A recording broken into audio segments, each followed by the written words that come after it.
ಸಮುವೇಲನ ಮೊದಲನೆಯ ಗ್ರಂಥದಿಂದ ವಾಚನ. ಅಧ್ಯಾಯ 30. ಅಮಲೇಕ್ಯರೊಡನೆ ಕದನ. ದಾವೀದನು ಅವನ ಜನರು ಮಾರನೆಯ ದಿನ ಚಿಕ್ಲಗ್ ಊರನ್ನು ಸೇರಿದರು. ಅಷ್ಟರೊಳಗೆ ಅಮಲೇಕ್ಯರು ದಂಡೆತ್ತಿ ದಕ್ಷಿಣ ಪ್ರಾಂತ್ಯಕ್ಕೂ ಚಿಕ್ಲಗ್ ಊರಿಗೂ ಬಂದು ಚಿಕ್ಲಗ್ ಊರನ್ನು ಸುಟ್ಟು ಹಾಳು ಮಾಡಿದ್ದರು. ಅದರಲ್ಲಿದ್ದ ಎಲ್ಲ ಹೆಂಗಸರನ್ನು, ಚಿಕ್ಕವರನ್ನು, ದೊಡ್ಡವರನ್ನು ಸೆರೆ ಹಿಡಿದುಕೊಂಡು ಹೋಗಿದ್ದರು, ಆದರೆ ಯಾರನ್ನೂ ಕೊಂದಿರಲಿಲ್ಲ. ದಾವೀದನು ಅವನ ಜನರು ತಮ್ಮ ಊರಿಗೆ ಬಂದಾಗ ಅದು ಸುಟ್ಟು ಹೋಗಿರುವುದನ್ನು, ತಮ್ಮ ಹೆಂಡತಿಯರು, ಗಂಡು ಹೆಣ್ಣು ಮಕ್ಕಳು ಸರಿಯಾಗಿ ಹೋಗಿರುವುದನ್ನು ಕಂಡರು. ದುಃಖ ತಾಳಲಾರದೆ ದೀರ್ಘಕಾಲ ಅತ್ತು ಗೋಳಾಡಿದರು. ದಾವೀದನ ಇಬ್ಬರು ಹೆಂಡತಿಯರಾದ ಜೆಸ್ರೀಯಳಾದ ಅಹೀನೋವಮಳು ಮತ್ತು ಕರ್ಮೇಲಳಾದ ನಾಬಾಲನ ಹೆಂಡತಿಯಾದ ಅಬಿಗೈಲ್ ಕೂಡ ಸರಿಯಾಗಿ ಹೋಗಿದ್ದರು. ಇದಲ್ಲದೆ ಜನರು ತಮ್ಮ ಗಂಡು ಹೆಣ್ಣು ಮಕ್ಕಳಿಗಾಗಿ ಮನಸ್ಸಿನಲ್ಲಿ ಬಹಳವಾಗಿ ನೊಂದುಕೊಂಡರು. ಮಾತ್ರವಲ್ಲ, ದಾವೀದನನ್ನು ಕಲ್ಲೆಸೆದು ಕೊಲ್ಲಬೇಕೆಂದಿದ್ದರು. ಆದುದರಿಂದ ಅವನು ಬಲು ಇಕ್ಕಟ್ಟಿಗೆ ಸಿಕ್ಕಿಕೊಂಡಿದ್ದನು. ಆದರೂ ಅವನು ತನ್ನ ದೇವರಾದ ಸರ್ವೇಶ್ವರನಲ್ಲಿ ಧೈರ್ಯ ತಂದುಕೊಂಡನು.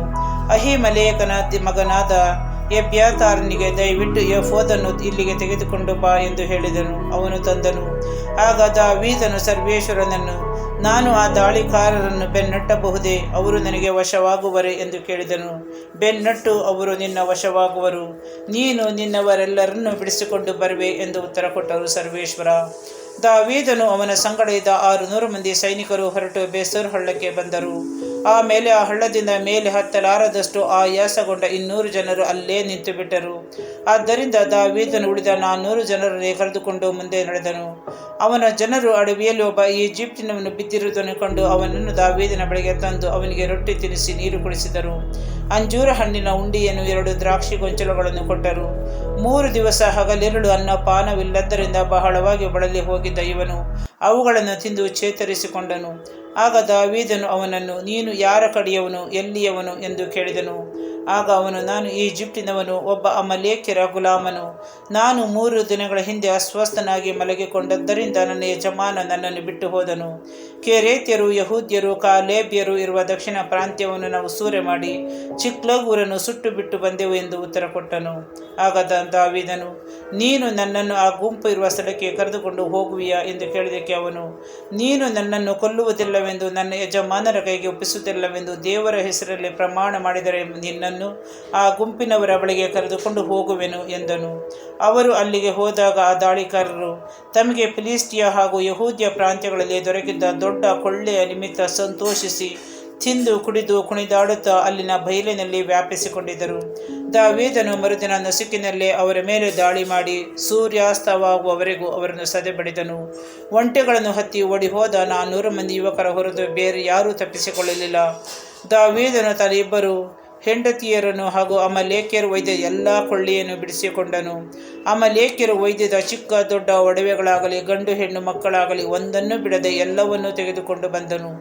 ಇದಲ್ಲದೆ ದಾವೀದನು ಶತ್ರುಗಳ ದನ ಕುರಿಗಳನ್ನು ತೆಗೆದುಕೊಂಡನು. ಅವನ ಜನರು ಇವು ದಾವೀದನ ಕೊಳ್ಳೆ ಎಂದು ಹೇಳಿ ಅವುಗಳನ್ನು ತಮ್ಮ ದನಗಳ ಸಮೇತ ಹೊಡೆದುಕೊಂಡು ಬಂದರು. ಆ ನಂತರ ದಾವೀದನು ಮೊದಲು ಆಯಾಸದಿಂದ ತನ್ನ ಹಿಂದೆ ಬರಲಾರದೆ ಬೇಸೋರ್ ಹಳ್ಳದ ಹತ್ತಿರ ಉಳಿದಿದ್ದ 200 ಜನರ ಬಳಿಗೆ ಹೋದನು. ಅವನೊಂದಿಗಿದ್ದ ಜನರನ್ನು ಎದುರುಗೊಳ್ಳಲು ಆ ಜನರು ಬಂದರು. ದಾವೀದನು ಅವರನ್ನು ಸಂಧಿಸಿ ಕ್ಷೇಮ ಸಮಾಚಾರವನ್ನು ವಿಚಾರಿಸಿದನು.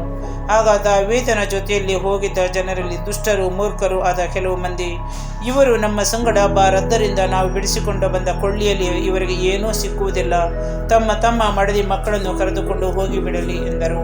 ಆಗ ದಾವೀದನವರಿಗೆ, ಸಹೋದರರೇ, ಸರ್ವೇಶ್ವರ ನಮ್ಮನ್ನು ಕಾಪಾಡಿ ನಮಗೆ ವಿರುದ್ಧ ಬಂದಿದ್ದ ಶತ್ರುಗಳ ಗುಂಪನ್ನು ನಮ್ಮ ಕೈಗೆ ಒಪ್ಪಿಸಿ ನಮಗೆ ಇಷ್ಟನ್ನೆಲ್ಲ ಅನುಗ್ರಹಿಸಿದ ಮೇಲೆ ನೀವು ಹೀಗೆ ಮಾಡಬಾರದು.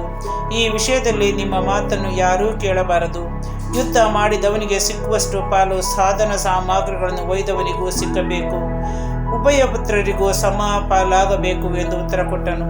ದಾವೀದನು ಇಸ್ರಾಯೇಲರಲ್ಲಿ ಇದನ್ನು ಒಂದು ಕಟ್ಟಳೆಯನ್ನಾಗಿ ಅಂದು ವಿಧಿಸಿದ್ದರಿಂದ ಇಂದಿನವರೆಗೂ ಹಾಗೆಯೇ ನಡೆಯುತ್ತಾ ಬಂದಿದೆ. ದಾವೀದನು ಚಿಕ್ಲಗಿಗೆ ಬಂದ ನಂತರ ತನ್ನ ಸ್ನೇಹಿತರಾದ ಯಹೂದ ಹಿರಿಯರಿಗೆ ಕೊಳ್ಳೆಯ ಒಂದು ಭಾಗವನ್ನು ಕಳುಹಿಸಿದನು. ಈಗ ಸರ್ವೇಶ್ವರ ಶತ್ರುಗಳನ್ನು ಸೂರೆ ಮಾಡಿ ತಂದವುಗಳಲ್ಲಿ ಇದು ನಿಮಗೆ ಬಹುಮಾನವಾಗಿರಲಿ ಎಂದು ಹೇಳಿದನು. ಹೀಗೆ ಬಹುಮಾನ ಪಡೆದವರು ಇವರು: ಬೇತೇಲಿನವರು, ದಕ್ಷಿಣ ಪ್ರಾಂತ್ಯದ ರಾಮೋತಿನವರು, ಯತ್ತೀರಿನವರು, ಆರೋಯೇರಿನವರು, ಸಿಫ್ಮೋತಿನವರು, ಎಷ್ಪೆಮೋವದವರು, ರಾಕಾಲಿನವರು, ಎರಹೇಲ್ಮ್ಯರು, ಕೇನ್ಯರು, ಹೋರ್ಮದವರು, ಬೋರಾಷಾನಿನವರು, ಆತಾಕಿನವರು, ಹೆಬ್ರೋನಿನವರು ಮತ್ತು ದಾವೀದನು ಅವನ ಜನರು ಸಂಚರಿಸಿದ ಇತರ ಎಲ್ಲ ಸ್ಥಳಗಳವರು.